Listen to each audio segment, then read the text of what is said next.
T-bricks. In the vast expanse of ancient China and its neighboring lands, a unique form of currency emerged that was as practical as it was indulgent: the compressed T-bricks. Imagine the aroma of finely picked tea leaves, carefully layered and compacted into dense, portable bricks. The tea bricks were not only used as money, they were also eaten as food when hungry or brewed as medicine for treating coughs and colds. Tea bricks were in fact the preferred form of currency over metallic coins for the ancient nomads of Mongolia and Siberia. I mean, I'd take the kind of money I can eat and use as medicine anytime. They proved to be an invaluable companion for traders as they transferred deserts, mountains, and traded along the legendary Silk Road. Teeth. Yep, you heard that right. Teeth emerged as an unconventional yet highly prized medium of exchange in some ancient cultures. Intricate necklaces were crafted from the gleaming teeth of fierce jaguars or the fossilized fangs of long-extinct beasts, and were used to adorn high-ranking members of an ancient Mayan civilization, a testament to their prowess as a hunter and their exalted status within the tribe. The rarity and difficulty in obtaining these tooth-based currencies were precisely what imbued them with such immense value. Yet these unusual currencies were more than just objects of material wealth. They were conduits for cultural exchange and lasting narratives. Each tooth carried with it the stories of the hunters who braved the elements to acquire it, the rituals and ceremonies that surrounded its exchange, and the profound spiritual beliefs that elevated it beyond mere commodity status. Across the vast Pacific, the ancient seafaring peoples of Fiji found value in the rare and elusive teeth of whales. These highly coveted items were not only symbols of wealth, but also potent spiritual talismans, believed to imbue their bearers with the strength and majesty of the ocean's mightiest creatures. Salt.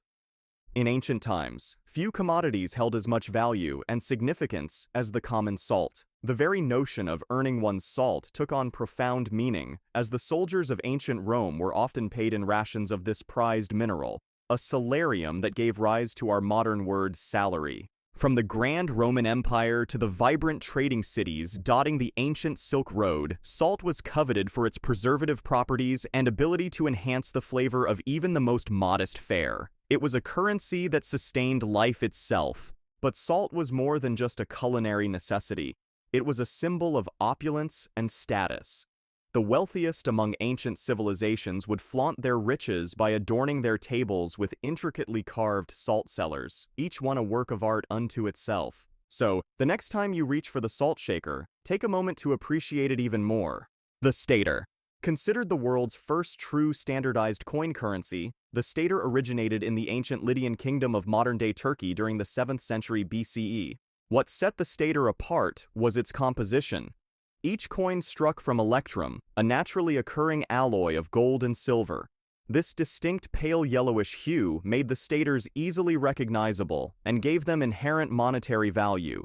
Early staters featured simple punch marks on one side, while later issues bore more complex designs like a lion's head motif, but their appearance mattered less than their regulated weight and purity standards enforced by Lydian authorities. This consistency allowed the stater to circulate with confidence as a merchant's currency, facilitating trade across Asia Minor and the Mediterranean lands.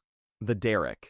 Named after the mighty Persian king Darius the Great, who reformed the empire's coinage system, the daric was a premier gold coin that facilitated trade and transactions across the vast Achaemenid domains. Each daric was struck from nearly pure Lydian gold, sourced from the fabled gold mines of Sardis. On the obverse, the coin depicted the iconic image of a kneeling archer, while the reverse featured an ancient assayer's stamp certifying its purity. For its time, the standardized weight and purity of the daric was revolutionary. This consistency allowed the coin to circulate widely as a trusted instrument of commerce from Greece to the Indian subcontinent. But beyond its monetary role, the daric carried symbolic significance as an emblem of Persian imperial power. The solitary archer figure, though simple in design, evoked the might and dominance of the Achaemenid military forces that had conquered most of the known world under Darius's rule. To possess a daric was to hold a piece of ancient Persian glory, a portable ambassador of the culture that created architectural wonders like Persepolis and pioneered early civic planning and infrastructure. The drachma. Minted in ancient Athens, this coin became the standard currency throughout the Greek world. Each drachma bore the iconic image of an owl on one side, a symbol of Athens and its patron goddess, Athena. Crafted from precious silver and about the size of a modern quarter, the drachma's value came from its pure metal content and distinctive raised design. The owl's wide, unblinking eyes seemed to stare out from every coin, serving as both an emblem of wisdom and a statement of the city's economic and cultural might. Beyond just its monetary use, the drachma carried immense historical and artistic significance. The intricate details of the owl's feathers, the olive branch gripped in its talons, these were more than just images, but a point of civic pride and identity for ancient Athenians. Wampum. To the Native American tribes of the eastern woodlands, these ceremonial beads were more than just decorations. It served as a highly symbolic and sacred currency. The beads themselves were meticulously fashioned, the off-white wampum beads carved from the inner spirals of the whelk shell, while the deep purple beads were made from the compact inner portions of quahog clams. Polished to a high shine through laborious efforts like rolling in ash or stone dusting, each minuscule bead represented hours of devoted craftsmanship. Once fashioned into strings and belts, using materials like plant fibers or leather, the wampum took on added cultural value. The denarius.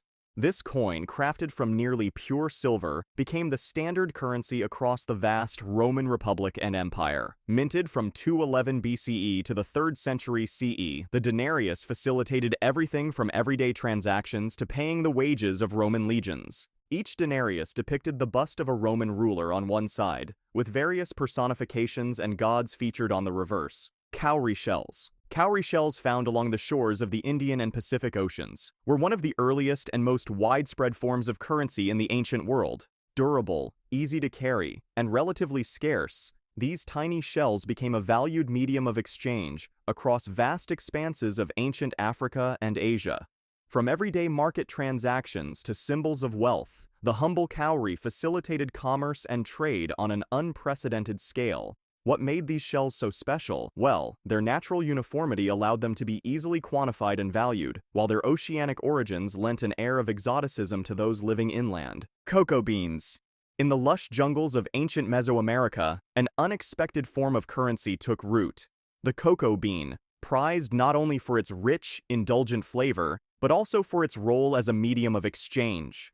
To the Aztecs and Mayans, cocoa beans were far more than just a delicacy. They were imbued with profound spiritual significance, believed to be the gift of the gods themselves. Hence, they valued and were very protective of their beans. As these ancient empires rose to prominence, cocoa beans became an integral part of their economic systems, facilitating trade and serving as a form of tribute paid to the ruling elite. From the opulent palaces of mighty emperors to the bustling markets frequented by commoners, the unmistakable aroma of cocoa permeated the air, a tantalizing reminder of its worth. Various spices like cinnamon, cloves, and black pepper were also prized and valued for similar reasons. From the shores of the Indian subcontinent to the royal courts of Europe, spices were the currency of choice for the wealthy and the powerful. The solidus, introduced by Constantine the Great in the 4th century CE, this pure gold coin became the preeminent currency of the Byzantine Empire for over 700 years.